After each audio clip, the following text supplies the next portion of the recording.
So what year did you started qualifying for the National Motocross and that kind of thing?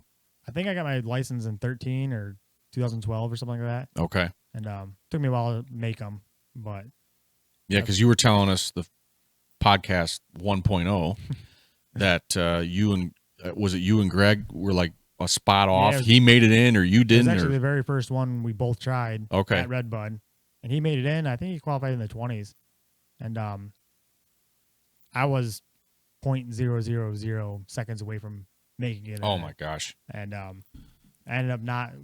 I don't think they had last chance qualifiers then. Forget, but yeah, I didn't make it in that day, and it was like, all right, well, next one I'll get closer, and I knew Redbud, so it was definitely easy, and I was far off in the next few ones. So really, yeah, took me a while to get the hang of it. Was that kind of deflating to you? But I mean, you didn't give up, right? I never gave up. Yeah. Yes and no. Yeah. It was fun doing it, trying it, and finally got the hang of it. What when you started doing them? What surprised you? Was it the speed of others or anything like that? I mean, in practice, or even one of the ones I did make, with if I made one, I got to be in the good practice with like Tomac and Dungy and stuff, and just their raw speed. Like I knew I was fast, but they made me feel slow. Really, like they're that much faster than me, and yeah, that's what surprised me the most. And Redbud, Redbud's a track that everybody's got to try it once. I've even been around Redbud a couple of times, didn't do much, but it's a huge track. It's just the elevation changes, the whole outlay of Redbud is one of those things that if nothing else, if you can get in the D riders class or whatever, to go out and ride it. But I mean, it is still awesome, even if you're not really a really big competitor, to ride it and say, I've been at Redbud and I've gone around the track. Tell you what, that's just about any national track. If you get a chance to ride any of them, they're all amazing. They really are. Yeah. Yep. What was your favorite track? Probably Millville or Indiana before they switched it up. Indiana switched it up quite a bit. Crawfordsville, right? Yep, Crawfordsville. They added a lot of sand, didn't they? Well, they switched the layout up from when the first few years I did it. And that was a really good layout. And then Millville's excellent. That's an awesome track. Millville, Minnesota. Yep, that's probably my favorite track. Is it pretty sandy there, right? It's sandy, and when you're talking about elevation change at Redbud's flat. Mm-hmm. Redbud's flat compared to Millville. Really? Yeah. Yeah. It's pretty insane. You're on the side of a mountain. For the most, half the track is on the side of a mountain. Nice. And it's steep. Well, I'll tell you what, before we jump back, we're going to take a little commercial break here, and then we're going to continue with talking with Mr. Broc Peterson.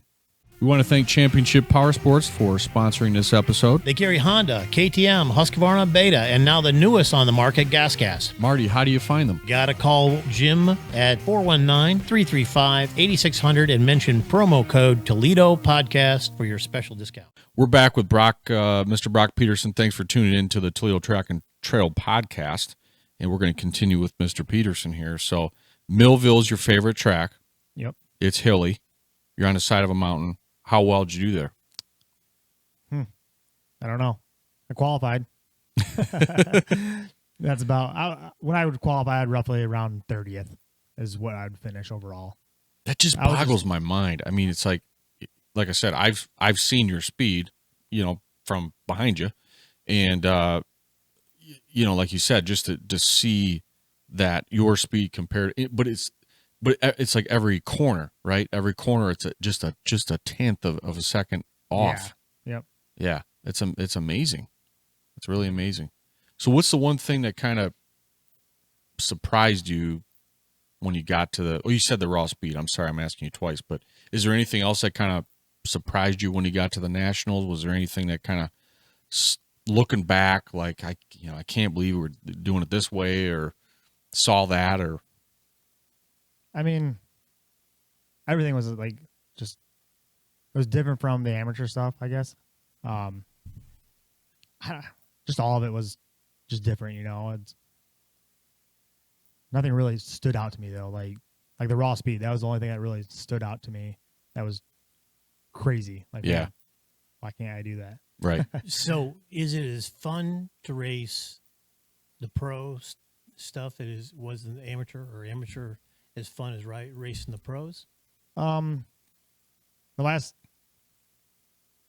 last few years, like this, the amateur stuff, I look for money races. So that's a lot of fun when I can go to the money races and do good. Hey, you've robbed us a couple of times. Yeah, so that's fun.